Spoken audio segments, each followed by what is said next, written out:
Welcome back, comic book collectors and enthusiasts. My name's Brandon. You're watching M.O.N.Comics.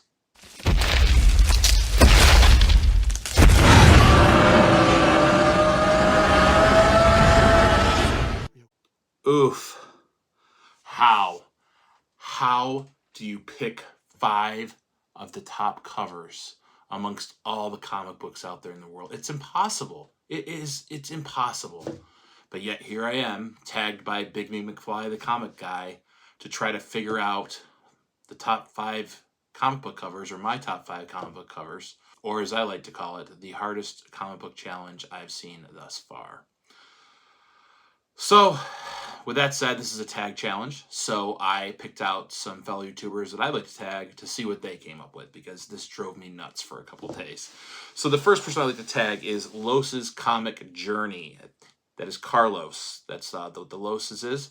I've talked to him a little bit. He won my 400 subscriber giveaway, and I reached out via Instagram. He's a dad himself, and we had a great chat. He collects what he likes, very similar to me, trying to find time to do the creating thing amongst the time of being a good father. I've checked out some of his videos. He has great stuff, so please go check him out. Give him a follow. Carlos, let's see if you can handle this pressure better than me, bud. The next creator I thought I would tag is someone who has done a little bit of YouTubing in the past. I've known him for quite some time through Instagram, through collecting vintage Star Wars and other collectibles and selling and trading with one another, and now he's gotten into comics, and he's doing a little bit of reviews on his channel. He is Bruce from B&B Collectors. He's focusing on Thor and Amazing Spider-Man with a little bit of Fantastic Four sprinkled in there. Just a really stellar guy. He's become a good friend of mine. He lives up in Maine. He's got a little boy, and he's married as well. So Bruce, this is your first tag challenge, buddy. Let's see what you got. The next person is the most positive YouTuber you will ever see. He is part of #WeAreLegion. His name is Adam, and he is collecting with Durs. He has just spreads a positive message throughout all his videos. He collects what he likes. He's just a really nice, down-to-earth guy. I talk to him whenever I can. I watch his videos whenever I can. He collects a mix of comics. And Adam, I'd like to see what you got, man. So tag, you're it. The last channel I am tagging is totally an underrated channel.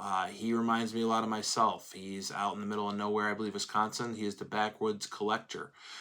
He loves Vampirella. He loves the horror and monster genre like me. He's an avid outdoorsman. And unbeknownst maybe to some of you living out in the middle of nowhere, I'm a big hunter. I'm a big fisherman. I spend a lot of my time outdoors near the water on our pond that we live on. We're out in the woods with my daughter collecting bugs and looking for various animals. So Backwoods Collector, this is your time, man. Let me see what you got for your top 5 favorite comic book covers. I think you won't let me down. So when I was trying to think of the books I wanted to feature for this, I was going to go in my own collection, but I don't think that's doing the comic world justice. So I am going to take you on a trip through the ages of comics. So we're going to start at the Golden Age, and we're going to work our way up to modern. And I'm going to talk a little bit about each of my choices. I own 2 of the books I'm going to talk about. 3 books I will I might own, but one of them definitely not. So with the Golden Age, I wanted to start with Startling Comics number 49 from 1948. And the books I don't have, I'll put a picture up here and leave it up here for a while. This comic has everything. It has the robot. It has him carrying a pinup girl off in bondage. It has a very, beautiful, lush vegetation and water scene contrasted by the mountains in the background, and a spaceman with a ray gun. I was going to go pre-code horror, but this book is just so beautiful and so rare. I looked up on the CGC census. There's only 123 on the census. Are there some raw books out there in existence? Sure, but 123 books only on the census, it's a rare book. And it's priced accordingly for that if you ever look it up. It's very much theorized that this robot was the inspiration for Bender and Futurama, if you can see it. Particularly the episode called Crimes of the Hot. If you look that up, there's a little prototype of Bender that looks very much like the robot from this cover. Stan Lee is quoted as once saying that Alex Schomburg is to comics what Norman Rockwell is to the Saturday Evening Post. If that's not a feather in your cap, I don't know what is. So for my Golden Age pick, Startling Comics, number 49. So Silver Age was really tough for me. It's one of my favorite eras. I'm not being biased on this. I've loved this cover since I've first saw it, and I think it's a great representation of the age, it is, of course, Fantastic Four number 49. First cover appearance of Galactus and Silver Surfer. Second appearance of Silver Surfer. First full appearance of Galactus. I just love the composition of this cover with the Fantastic Four below, the reds arcing up to Galactus's hands. I mean, come on, he's the devourer of worlds, and he's always portrayed larger than life, but he can shrink down to human size, if you will. And I love that they chose. He's typically like a purplish pink character, usually depicted, but they chose this ominous green. And I just love how this cover flows. I think it really depicts the Silver Age era very well. So this is one of my picks for another of the top 5 comic book covers, Fantastic Four 49. Bronze Age was also hard to pick. There's so many great covers. This is just such a tough challenge, but I'm just going with my gut. And my gut tells me Giant Size X-Men #1, cover art by Dave Cockrum. I don't have a ton of X-Men in my collection, but that's not to say I don't love and appreciate the X-Men. Growing up in the 90s, I was a huge fan of the X-Men cartoon. That theme song plays over and over in my head, and that is the new X-Men team shown in this book. It's from 1975. It is a huge personal grail for me. I don't know if I'll ever be able to obtain it, but this cover just always struck me with the members of the team jumping off the page. A lot of first appearance in this book. It's just a really good representation of the Bronze Age. So my third pick is Giant Size X-Men #1. So for the Copper Age, I didn't feel I could do this challenge without mentioning Todd McFarlane and Amazing Spider-Man 300. Just the way he draws the eyes on this. Spider-Man's so compact and contorted with his leg and his foot up by his head. And the way he brought the realism of the webs to life. They weren't just a straight string. A string with it coiled around the webbing. Shows like a spiral, how they would shoot out of the web shooter. Just is a really beautiful thing to me. I think that this work, it's already been, just solidified as a beautiful piece of art and cover and in the Spider-Man mythos, and I think it will continue to be for many years to come.